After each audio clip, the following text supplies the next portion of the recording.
그죠? 내가 그린 거예요? 안 믿는 눈빛이네? 맞아요. 내가 그린 거 아니에요?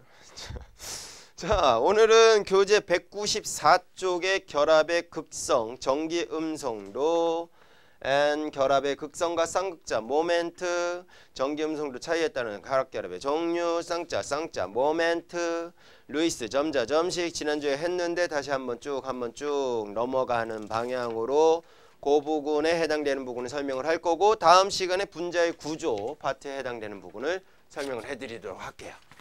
알겠습니까? 자, 오늘 배우는 내용은 쉬워요. 네. 오케이. 자, 그 전에 계속 이제 반복돼서 나오니까 2단원 내용 조금만 설명을 해드릴게요. 2단원의 내용 조금만 설명을 해드릴게요. 유래? 왜 늦었어? 죄송합니다. 아니 왜 늦었냐고. 왜 늦었냐고. 어? 늦지 마. 알았지? 앉으세요. 앉아.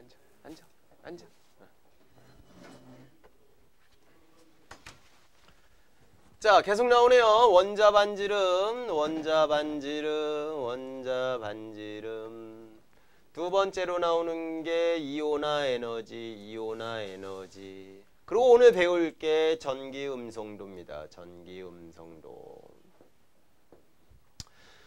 대략적으로만 이게 어떤 내용이다. 2단원에 나오는 내용이에요. 일요일 수업이나 목요일날 뒤에 수업 때 다시 한번 설명하겠지만 좀 계속 나오니까 연계돼서 나오니까 간단하게만 정리를 해드릴게요. 자, 원자 반지름은 말 그대로 원자의 반지름이야. 그래? 우리 책이 어디 있지? 안 가져왔구나. 붙어. 네가 붙어.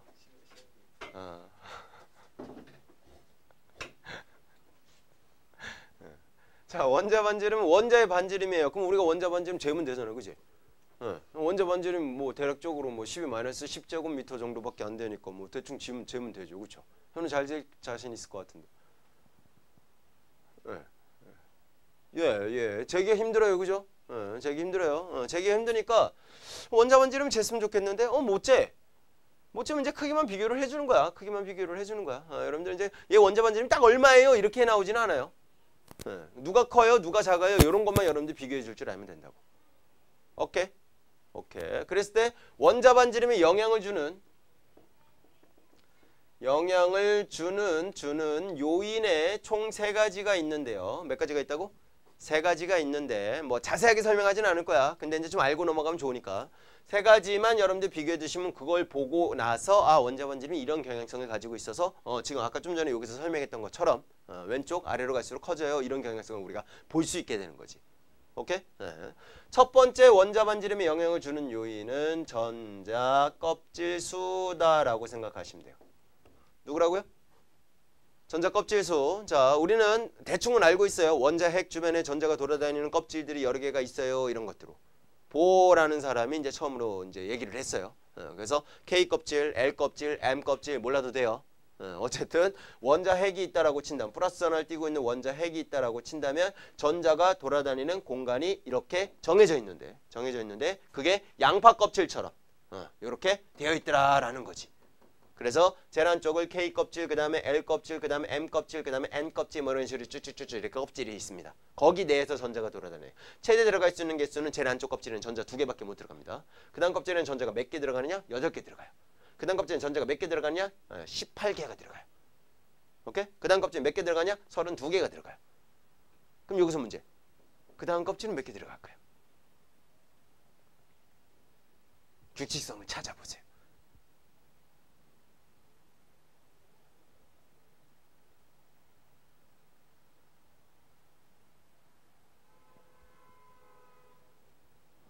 이렇게 조용할 수가 있나? 50! 정답. 50개가 들어갑니다. 얘네들은 2n의 제곱. 얘네들을 넘버링을 1, 2, 3, 4, 5 이런 식으로 넘버링을 붙여줬을 때 그 넘버링에 해당되는 값을 n이다라고 표현을 해줬을 때 2n의 제곱만큼 들어가요. 그래서 50개. 그럼 그 다음은 몇 개 들어갈까요?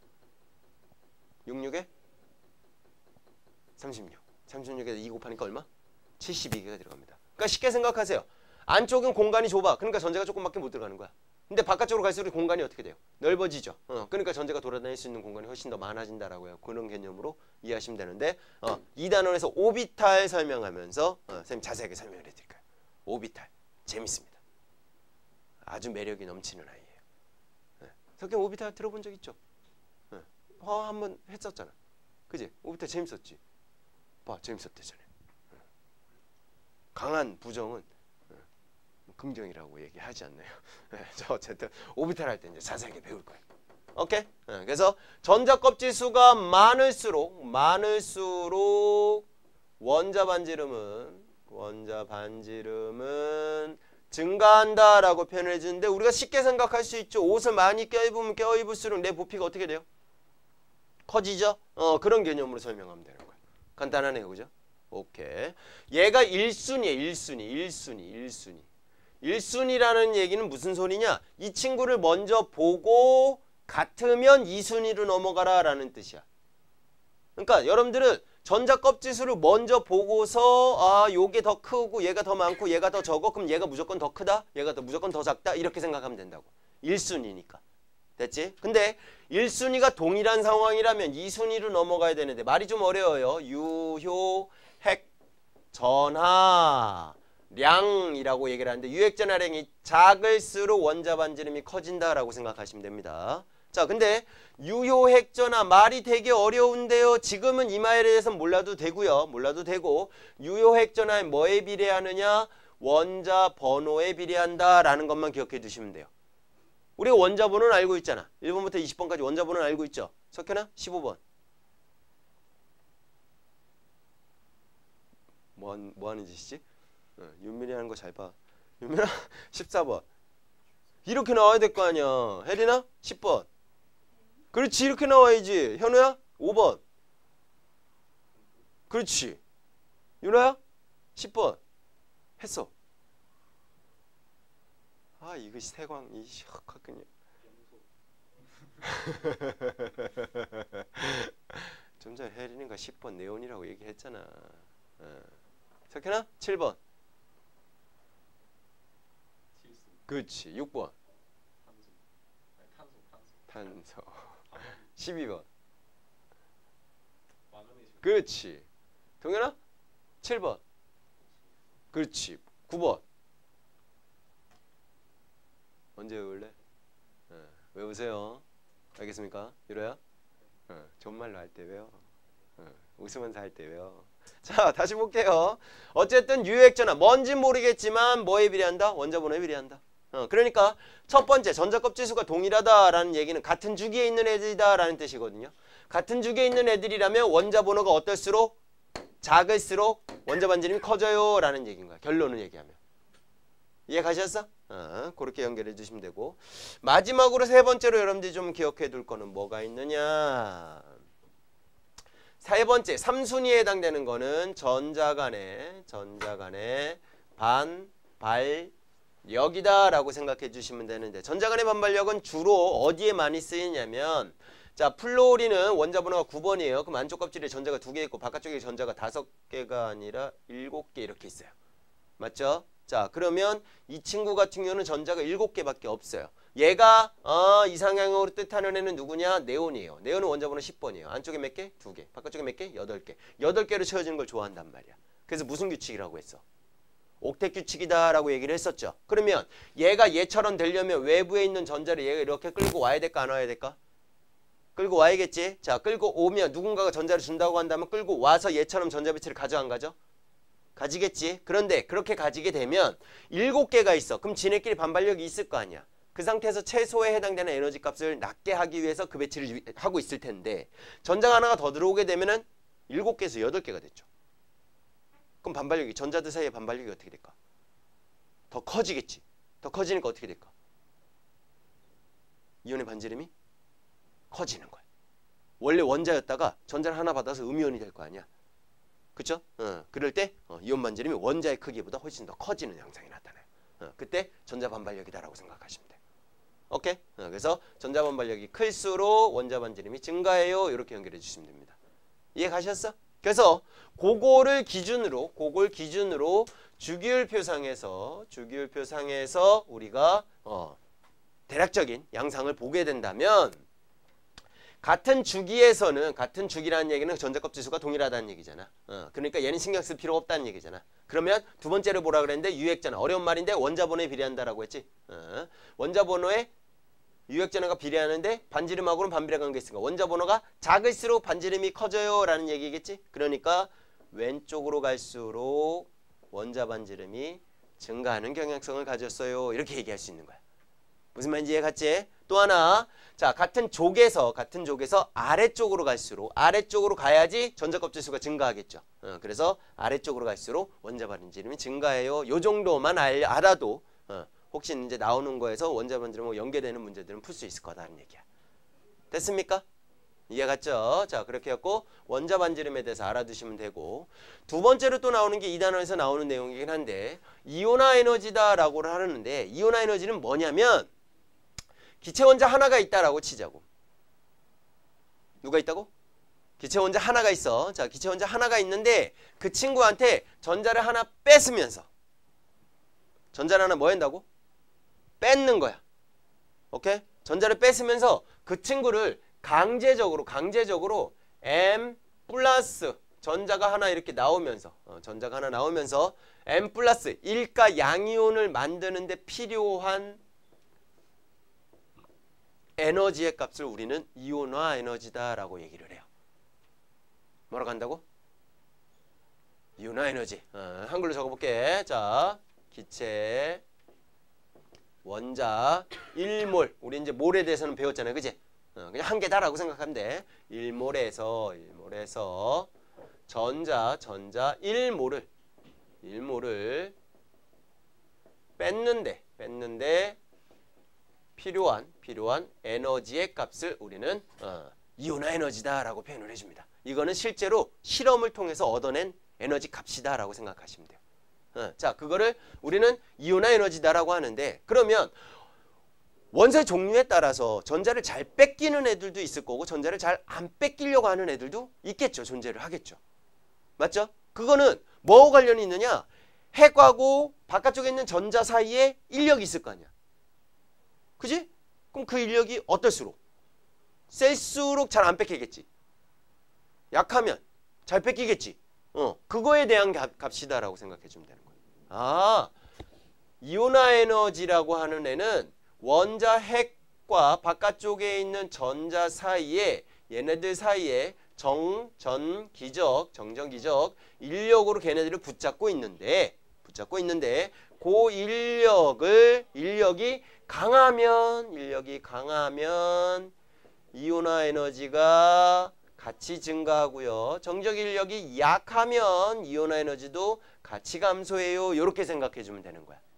됐지? 그런데 그 정전기적 인력에 해당되는 공식이 F는 상수값 K에 대해서 R제곱분의 Q1 곱하기 Q2요. 이런 식으로 써주게 되는데, Q1, Q2는 뭘 뜻하냐면 전하량을 뜻해요. 그러면 원자 핵의 전하량과 전자의 전하량, 이렇게 개념으로 생각하시면 되는 거지. 그럼 전자의 전하량은 어차피 하나 뺏는 거니까 전자 전하량은 똑같겠죠. 맞죠? 그러면 이제 원자 핵의 전하량에 따라서 또 인력이 달라진다라고 생각해 주면 되는 거지. 오케이? 그럼 원자 번호가 커질수록 양성자 개수가 많아지니까 원자 핵의 전하량이 커지겠지? 그럼 그거 관련이 있는데, 요게 더 중요해. 요게 결국 뭐냐면 그 원자의 반지름이다라고 생각해 주면 되는 거야. 그럼 우리가 좀 전에 원자 반지름에 대해서 간단하게 했어, 안 했어? 했죠. 그러면 원자 반지름이 크면 R제곱이 커지는 거니까 이 인력은 어떻게 되는 거고? 줄어드는 거고. 맞지? 원자 반지름이 작으면 R제곱이 작은 값이니까 인력은 어떻게 될까? 더 세지겠구나라고 생각하면 되겠네. 그러면 대체적으로 이온화 에너지라고 하는 애는 결론적으로 봤을 때 어떻게 결론을 내릴 수 있느냐? 원자 반지름하고 관련 지을 수 있겠네. 원자 반지름이 작을수록 이온화 에너지가 증가하겠군요 라고 결론을 지을 수 있다는 얘기지. 이 식을 보고서. 반지름이 작으면 R제곱이 작아지는 거고, R제곱이 작아지면 F값이 커지잖아. F값이 커진다는 게 정전기적 인력이 세다는 얘기죠. 정전기적 인력이 세니까 이온 에너지가 증가해요. 이런 경향으로 연결할 수 있다는 얘기지. 무슨 매치인지 이해 갔죠? 됐죠? 자, 그래서 이런 경향성이 있으니까 그럼 결론적으로 얘도 주기율표의 형태로 우리가 그려봤을 때 어떤 경향성이 나타날 거냐라고 친다면 반지름이 작을수록 세져요 라고 했으니까 요 경향성에서 조금 달라지겠네요. 제의 반대 양상으로 나타나겠구나 라고 생각할 수가 있는 거지. 그러니까 위로 갈수록 오른쪽으로 갈수록 이온화 에너지가 증가해요. 이렇게 여러분들이 생각해 주시면 되는 거야. 그럼 이온화 에너지가 제일 큰 애는 누굴까? 여기 위에 있는 누구? 헬륨이 될 거다 이거지. 느낌 왔어? 이해 갔죠? 그런 경향이 있는데 이온화 에너지는 무조건 예외가 있어요. 여기서 예외 하나 있고 여기서도 예외가 하나 있어요. 뭔가 누가 웃는 것 같이 보이죠? 자, 요 첫 번째 예외는 지금은 몰라도 되지만 어쨌든 첫 번째 예외는 2족과 13족 사이에 2족과 13족 사이에 예외가 있고요. 여기서 예외는 15족과 16족 사이에서 예외가 있는데 오른쪽으로 갈수록 이온화 에너지가 더 커져야 된다 그랬잖아요. 그치? 근데 예외니까 얘가 더 큰 게 아니라 누가 더 커요? 2족이 더 커요 라고 생각하시면 되는 거고 여기도 예외니까 누가 더 커요? 15족이 더 커요. 요거는 2단원에서 무조건 시험 문제 나와요. 수능에서도 무조건 이 부분에 해당되는 문제가 나온다라고 친다면 예외는 무조건 섞여서 나옵니다. 그래서 지금은 요 정도만 간단하게 기억해 두시면 돼요. 이온화 에너지가 뭐다? 그리고 주기율표상에서 경향성이 어떤 경향성을 가지고 있다라는 것만 표시해 주면 되는 거야. 됐지? 오케이.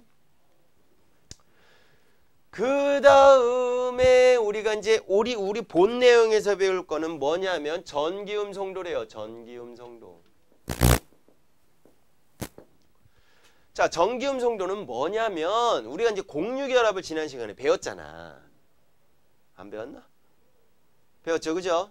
자, 공유결합을 우리가 배웠을 때 당시에 내가 전자 하나 내놓게 너도 전자 하나 내놔. 오택규칙 만족하기 위해서 필요한 전자성, 원자과 전자수에서 필요한 전자만큼. 그러니까 8개로 채워지는 거. 그러니까 내가 원자과 전자수가 예를 들어 6개가 있다라고 친다면 몇 개가 더 필요해? 2개 더 필요하죠? 그럼 공유를 몇 번 해? 2번 했죠? 7개 있어? 그럼 공유 몇 번 해요? 1번 하죠? 1개 있어? 그럼 공유 몇 번 해요? 1번 하죠? 뭐 이런 개념이 있었을 때 전자를 같이 공유하는 상황에서 공유한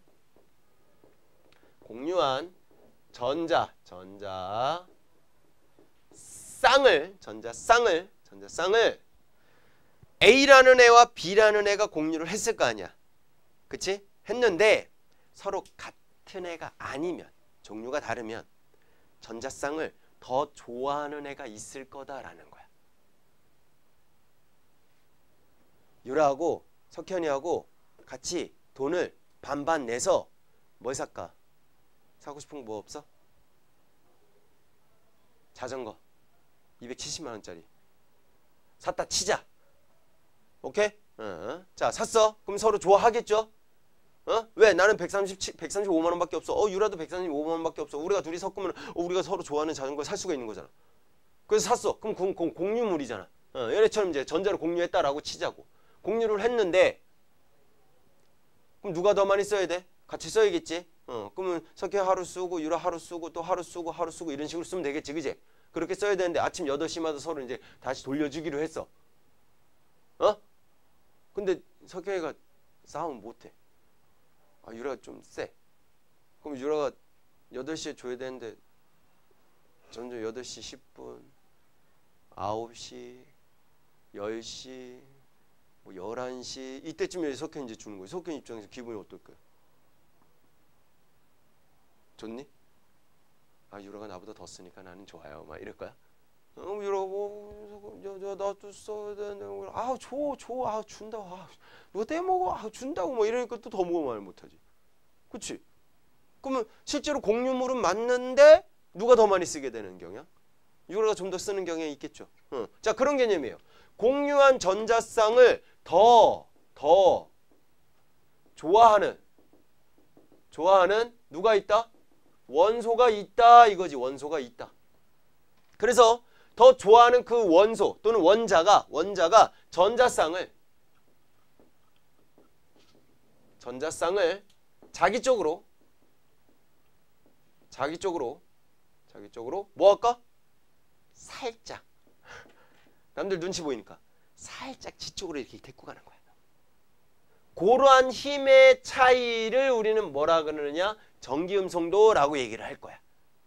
그러니까 전자쌍을 누가 더 좋아해? 누가 더 얼만큼 더 좋아해? 누가 더 힘이 더 세? 그거를 상대적인 값으로 표현한 게 전기음성도라고 생각하시면 돼요. 오케이? 그럼 결국 이 전기음성도도 뭐와 관련이 있을까? 정전기적 인력하고 관련이 있겠죠. 근데 정전기적 인력이 전하량도 들어가 있고 뭐도 들어가 있어? 반지름도 들어가 있지. 그러니까 최종적으로 얘가 배우는 이유가 반지름은 우리가 앞에서 2단원에서 배우게 됐고 또 정전기적 인력하고 직접적으로 관련되어 있는 이온화 에너지도 2단원에서 배우게 됐으니까 이제는 전기음성도도 여기도 설명해도 되겠구나라고 생각해주면 되는 거지. 정의도 비중언어세요. 공유결합을 형성한 두 원자가 공유 전자쌍을 끌어당기는 힘의 크기를 상대적으로 비교하여 정한 값이다 라고 나와 있어요. 요거를 우리는 전기음성도다라고 표현을 해줍니다. 전기음성도 이해가요?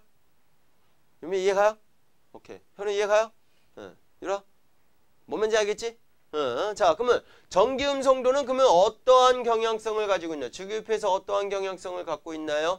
전기음성도는 18쪽 애들은 예외예요. 얘거는 알 필요가 없어요. 왜? 얘네들은 공유를 해, 안 해? 안 하잖아.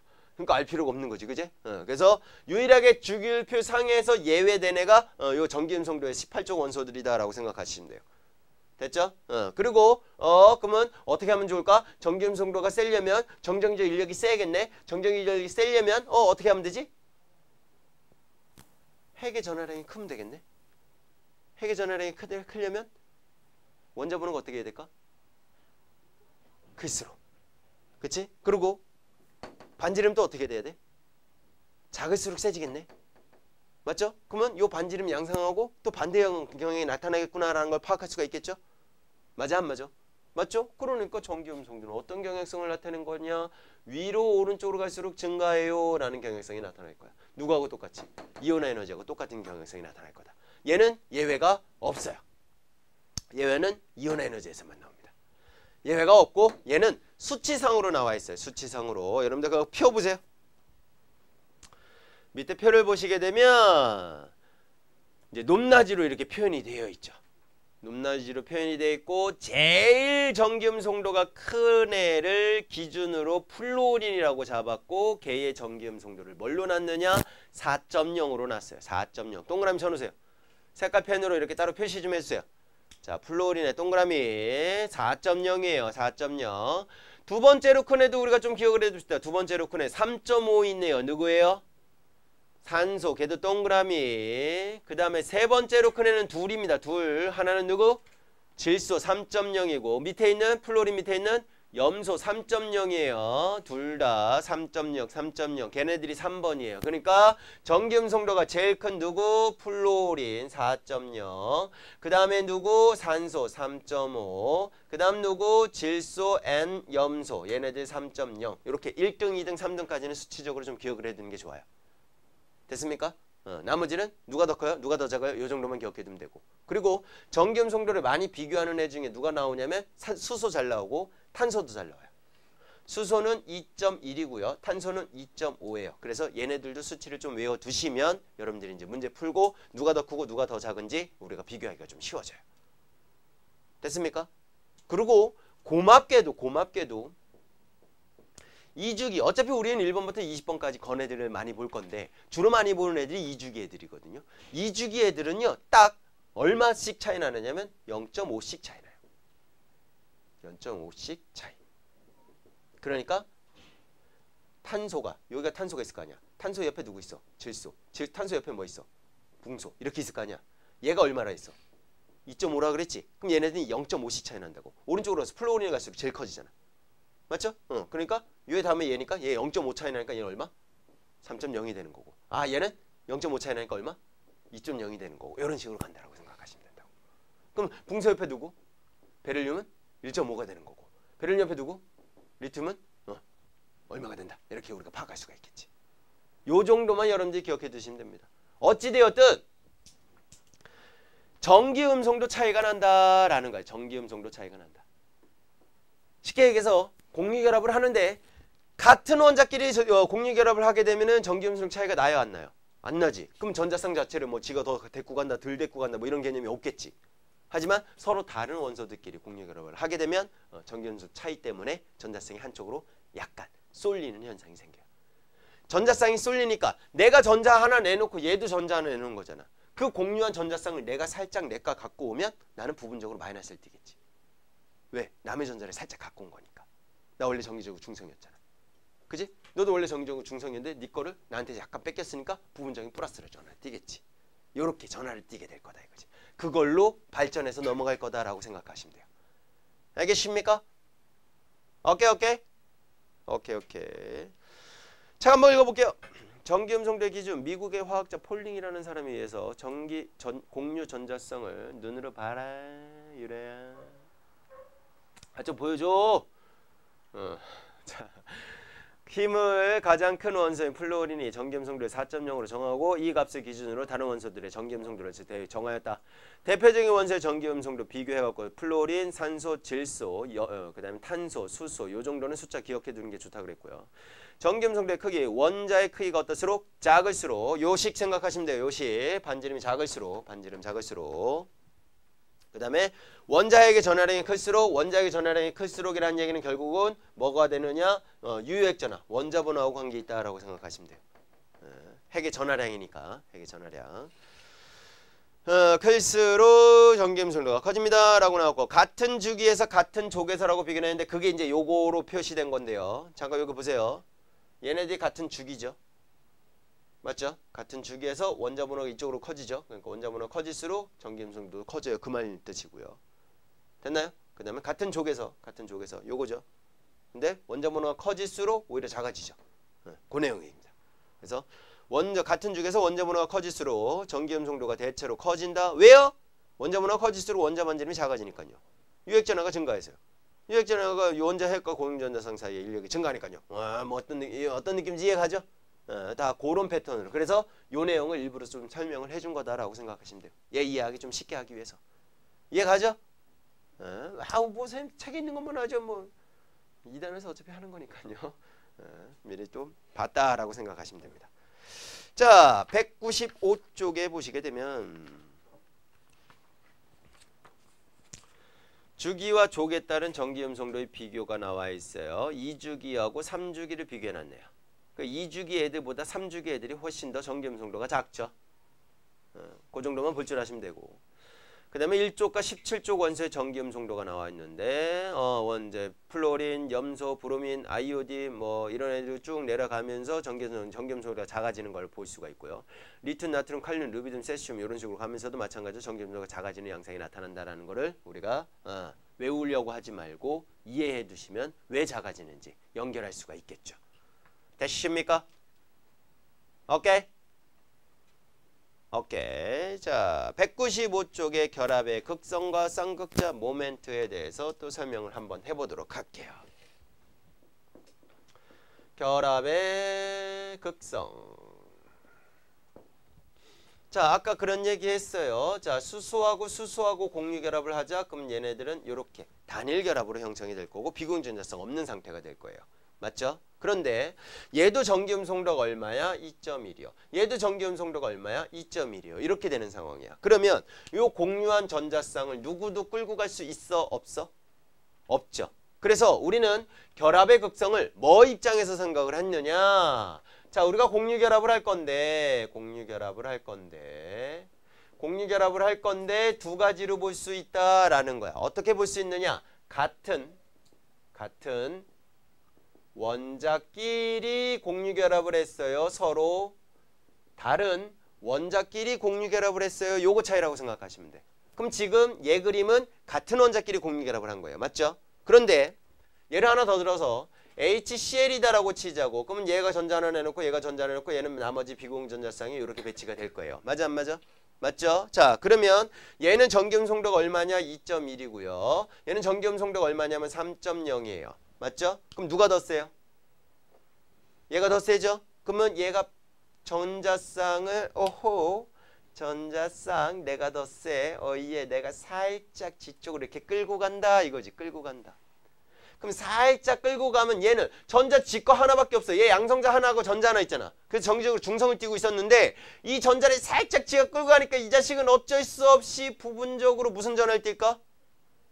플러스 전화를 띌 수밖에 없는 거야. 맞아 안 맞아? 맞지? 얘가 남의 전자까지 지 거 말고 남의 전자까지 지 쪽으로 살짝 갖고 오니까 얘는 부분적으로 무슨 전화를 띌 수밖에 없을까? 마이너스 전화를 띄겠죠. 그래서 한쪽은 마이너스를 띄고 한쪽은 플러스를 띄는 이렇게 되는 극을 띄는 공유결합을 할 거다 이거지. 얘가 그래서 공유결합의 종류에 같은 원자끼리 공유결합을 하게 되면 우리는 뭐라고 할 거냐? 무극성 공유결합이라고 할 거야. 이렇게 명칭을 지어주자라는 거야. 같은 원자끼리. 됐죠? 근데 다른 원자끼리 공유결합을 하게 되면 무조건 전기음성도의 차이가 생겨야 안 생겨요? 생기죠? 생기니까 전자쌍의 이동이 생길까 안 생길까? 생기겠지? 그럼으로 인해서 약간의 부분적인 극을 띄어 안 띄어?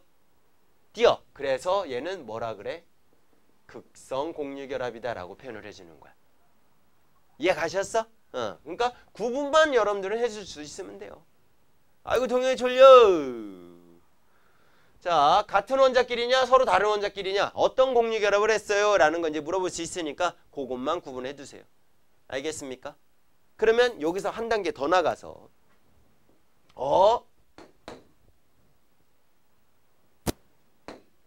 극을 띄었는데 한쪽은 마이너스 한쪽은 플러스. 뭘 띄었어? 쌍극을 띄었네. 그런 놈이네. 쌍극자. 어떤 애들이? 서로 다른 애들끼리 극성 공유결합을 할 때 뭐를 형성할 거다? 쌍극자를 만들 거다라는 거야. 뭘 만들 거라고? 뭘 만든다고? 쌍극자를 만들 거라고. 쌍극자를 만들 거라고. 하나의 분자에 책에 나와 있어요. 정의도 비추어놓으세요. 하나의 분자에서 크기가 같고 부호가 반대인 두 전하가 일정한 거리만큼 떨어져 부분적인 전하를 나타내는 것을 우리는 쌍극자라고 얘기를 하고요. 그럼 방향이 생겨 안 생겨? 생기죠. 맞죠? 그래서 걔네들의 물리량을 뭐라고 할 거냐? 쌍극자 모멘트라고 해서 특정한 값으로 우리가 정해주자라는 거지. 쌍극자 모멘트라고 해서. 결합의 극성 정도를 나타내는 물리량으로 결합하는 두 원자의 전하량과 두 전자 사이의 전하 사이의 거리의 곱을 표현한 거예요. 쌍극자 모멘트. 뮤라고 표현을 해주고 그 값은 어떻게 표현하느냐? 뭐에? 부분적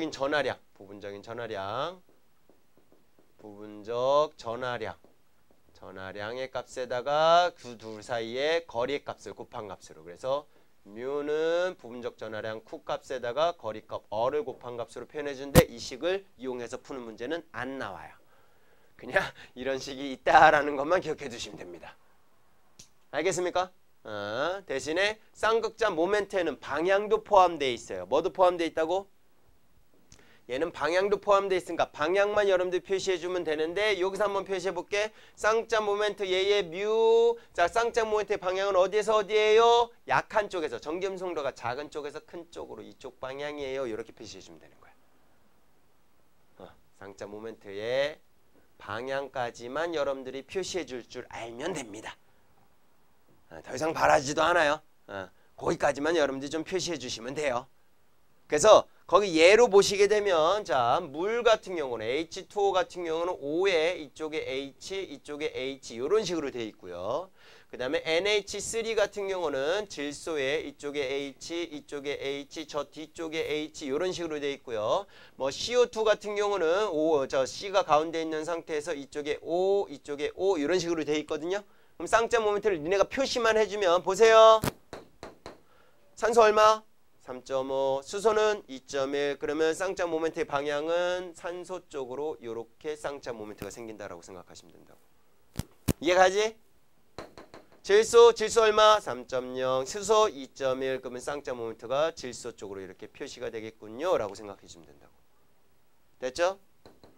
탄소 얼마? 2.5. 산소 얼마? 3.5. 얘도 얼마? 3.5. 그러면 쌍자 모멘트가 요렇게 표시된다라고 생각해 주시면 된다고. 아이고 졸려라. 이해 가셨어? 괜찮아? 오케이? 개념적으로만 접근하시면 됩니다. 뭐 여기서 뭐 되게 어렵게 이러 안 나와.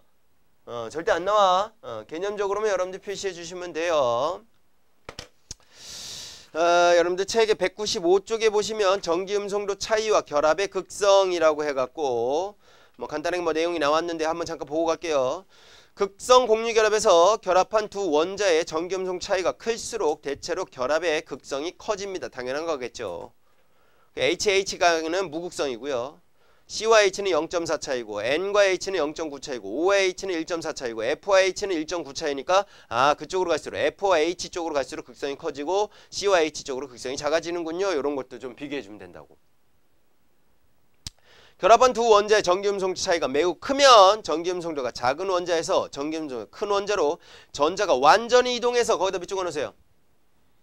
전자가 완전히 이동한데 전자가 완전히 이동하면 아예 한 놈은 전자를 잃어버리게 되는 거고 아예 한 놈은 전자를 얻게 되겠죠. 그럼 잃어버렸으니까 무슨 이온이 될까? 양이온. 얻었으니까 무슨 이온이 될까? 음이온. 그럼 얘네들은 아예 양이온과 음이온이 되는 거지. 오케이? 그러니까 전기음성도 차이를 이용해서도 우리는 공유결합뿐만 아니라 뭐까지도 설명이 가능하다? 이온결합까지 설명이 가능하다라고 생각할 수 있는 거야. 왜 누가 전자를 잃었고 왜 누가 전자를 얻었는지까지 설명이 가능하다고. 전기음성도가 크니까. 내놔씨 하고 갖고 가는 거지. 이해 가셨어? 그래서 전기음성도가 크면 이온 에너지, 이온 결합까지도 설명이 돼. 됐죠? 근데 딱 나는 전기음성 차이가 뭐 얼마 딱 이상은 이온 결합, 얼마 이하는 공유 결합 이러면 좋겠는데 그렇진 않아요. 오케이? 그러니까 기준값은 없다. 그게 196쪽의 전기음성도 차이에 따른 화학결합의 종류해서 차이가 없어? 묵성 공유결합. 차이가 나? 극성 공유결합. 차이가 엄청 커? 그럼 이온결합. 이렇게 되는 거야. 그러면 얼마나 커? 이건 몰라야 돼. 그건 기준이 없어. 밑에 그래프 보세요. 라인 있죠? 그 라인보다 어떠면? 위에 있으면 이온결합 물질이고요. 걸치거나 밑에 있으면 공유결합 물질이에요. 근데 전기음성 차이에 따라서 기준을 딱 만들기가 쉬워요? 어려워요? 없죠. 특정한 전기음성도의 차이의 값으로 우리가 기준을 잡기가 힘들죠, 혜린아, 그지? 오케이? 그래서 기준값은 없지만 그냥 대체로만 기억해두자. 전기음성도 차이가 크면, 많이 크면 이온결합 물질이다. 좀 크면 공유결합 물질이고 없어도 공유결합 물질이다. 근데 없으면, 아예 없으면 무극성 공유결합이라고 하자. 차이가 좀 있으면, 조금이라도 나면 무슨 공유결합이라고 하자? 극성 공유결합이라고 하자. 그러면 얘네들의 차이가 나니까, 그렇게 차이가 나서 부분적인 전환을 띠니까 무슨 뭐라고 하자? 쌍극자라고 하자. 그럼 걔네들이 또 방향성과 크기가 나타날 거니까 쌍자 모멘트라고 하자. 방향 찾을 수 있으면 되고, 저는 그 쌍자 모멘트의 값을 우리가 구해줄 수 있으면 되는데 구하는 거 나온다 안 나온다 하고 안 나온다고 걱정할 필요 없다고. 오케이? 잠깐 쉬었다 갈게요. 뭐 그냥